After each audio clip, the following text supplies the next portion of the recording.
केला बेचने वाली चुड़ैल। एक बार की बात है, जादूपुर नाम के गांव में करतब दिखाती एक औरत एक रेड्डी के लिए गांव में आती है। आइए आइए मेहरबान कदरदान, खाइए रोहड़ा के ताजे ताजे केले, कभी खाए नहीं होंगे ऐसे केले, पीले पीले केले खाइए। ये कहकर रोहड़ा हाथों में 4 केले लिए उन्हें सर्कल में जोर जोर से हवा में उछालती हुई करतब दिखाती है, जिसे देखकर आसपास के सारे बच्चे अपने अपने मम्मी पापा से उस औरत के पास जाने की जिद करने लग जाते हैं। पापा ऐसा तो सर्कस में बॉल से होता है ना, ये आंटी तो केले से कर रही है, चलिए ना पापा देखते हैं। रोहड़ा एक पतली सी तार पर चलती हुई केलों से करतब दिखाती है। आते जाते सभी लोग बाहर रुककर उसके करतब देखते हैं और वाह वाही करते नहीं थकते। जैसे ही एक आदमी पास आकर उसे पैसे देने लग जाता है, तब वो कहती है, अरे नहीं नहीं साहब, मैं करतब तो बच्चों के मन को बहलाने के लिए करती हूँ, धंधा तो मेरा केले का है। पीछे देखो मेरी रिड्डी, जो भी मेरे केले खाएगा मेरी तरह चुस्त दुरुस्त और तंदुरुस्त हो जाएगा। पता चलता है क्या कि मेरी उम्र 55 की है। अरे पर ऐसे ठंड के मौसम में कोई केला क्यों खाएगा? ये ऐसे वैसे केला नहीं है साहब, ये शरीर में गर्मी देते हैं, ठंड को दूर भगाए, जो भी रोहिणा के केले खाए। पापा अगर मुझे केले नहीं मिले तो मैं घर नहीं जाऊंगी। तभी उसके पापा कहते हैं कि बेटा केले ठंड में कभी गर्मी नहीं देते, ये सब कहने की बातें हैं, सामान बेचने का तरीका है इनका। पर पिंकी नहीं मानती। मैं केले खाऊंगी। पिंकी की जिद के आगे नत्थू हार जाता है और उसे केले खरीद कर दे देता है। पिंकी खुश होकर केले घर ले आकर खाती है।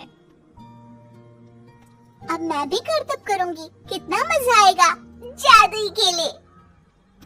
पिंकी पहला केला खत्म भी नहीं करती कि वो बेहोश हो जाती है। दूसरे केले से एक काला धुआं आता है और रोहड़ा चुड़ैल बनकर बाहर निकल आती है। मेरे भूतिया केले बच्चे न खाए, ऐसा हो ही नहीं सकता। जादूपुर वालों, कब तक बचोगे? आ गई हूँ मैं रोहड़ा, जिसका कोई नहीं कर सकता सामना। रोहड़ा पिंकी को गोद में उठाकर काले धुएं में कहीं गायब हो जाती है। शाम के वक्त नत्थू घर लौटता है और पिंकी को घर में ना पाकर उसकी माँ से कहता है, माँ पिंकी कहाँ है? अरे बेटा, उसे तो तू सुबह करतब दिखाने ले गया था ना, फिर कहाँ वापस आए तुम दोनों? मुझे लगा तू उसे अपने साथ मंडी ले गया होगा। हे भगवान, मेरी बच्ची कहाँ गई? मैं उसे घर ही तो छोड़कर गया था माँ। नत्थू गांव के घर कोने में अपनी बेटी को ढूंढता है, पर उसे वो कहीं नहीं मिलती। परेशान होकर आके रो रो कर नत्थू हिम्मत हार कर घर लौट आता है। अगली सुबह रोहड़ा फिर से करतब दिखाने आती है और इस बार पिंकी की तरह रोनी केले खरीद लेता है। 50 रुपए दिए थे पापा ने, सारे पैसों की मैंने केले खरीद लिए हैं। अब मैं भी आंटी की तरह ही करतबबाज बन जाऊंगा। यही सोचते हुए रोनी केले खाता है और पहला अकेला केला आधा खत्म भी नहीं करता कि चुड़ैल उसके सामने आ जाती है। मेरे साथ चलने का समय आ गया है रोनी।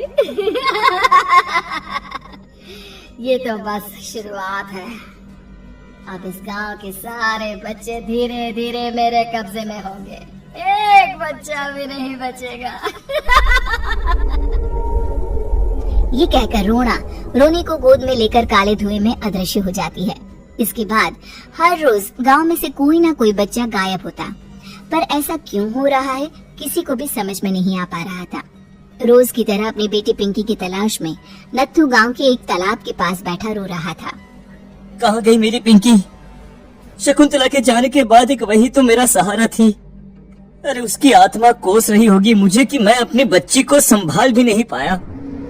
नत्थू ये कहता हुआ रो ही रहा था कि तभी तालाब में से उसे शकुंतला की आवाज सुनाई देती है। कहाँ थी तुम शकुंतला? हमारी बच्ची और सारे गायब हुए बच्चे रोहड़ा के कब्जे में हैं। वो बच्चों को जो केले देती है उससे बच्चे बेहोश हो जाते हैं और उसके कब्जे में आ जाते हैं और वो उन्हें ले जाकर काली दुनिया में ले जाती है। पर वो ऐसा क्यों कर रही है? ये मैं नहीं जानती, पर उस दुनिया का रास्ता मैं आपको बता सकती हूँ। जहाँ ये नदी खत्म होती है वहाँ एक केले का पेड़ है, उसके नीचे एक दरवाजा है, वहीं से रास्ता जाता है उस दुनिया का। ये कहकर शकुंतला की आत्मा गायब हो जाती है। गांव के सभी लोग झुंड बनाकर उसी रास्ते से काली दुनिया में चले जाते हैं और वहाँ देखते हैं कि सारे बच्चे वहाँ काम कर रहे थे। पापा मुझे ले चलो यहाँ से। पापा पापा। सभी बच्चे अपने मम्मी पापा से लिपट जाते हैं। तो तुम लोग यहाँ तक आ गए? क्यों हमारे बच्चों को पकड़ लिया तूने? तुझे शिकार ही बनाना है तो ले, हम सब आ गए हैं, हमें खा ले। नहीं, मुझे बच्चे चाहिए, मेरे बच्चे के बदले तुम लोगों के बच्चे। क्या मतलब? मैं इसी गांव में रहने वाली एक औरत थी। केले की चोरी के इल्जाम में मेरे बेटे को गांव वालों ने इतना मारा कि वो मर गया। उसी दिन मैंने ठान लिया कि गांव वालों का भी वही हाल करूंगी। कुछ दिन बाद बेटे के चले जाने के दुख में मैं भी मर गई और मेरी भटकती आत्मा एक चुड़ैल बन गई। और फिर मैंने बदला लिया तुम सबके बच्चे छीनकर। बर्दाश्त नहीं कर पाए ना, सोचो मुझ पर क्या बीती होगी। हमें माफ कर दो रोना, पता नहीं ये किसकी गलती थी पर हम सभी माफी मांगते हैं। हमारी खुशियाँ लौटा दो, तुम भी तो एक माँ हो। गांव वालों की बात सुनकर रोना का मन पिघल जाता है और वो बच्चों को छोड़ देती है। उसके बाद काली दुनिया बच्चों के लिए जादुई दुनिया बन जाती है। अब कोई भी कभी भी वहां आ जा सकता था।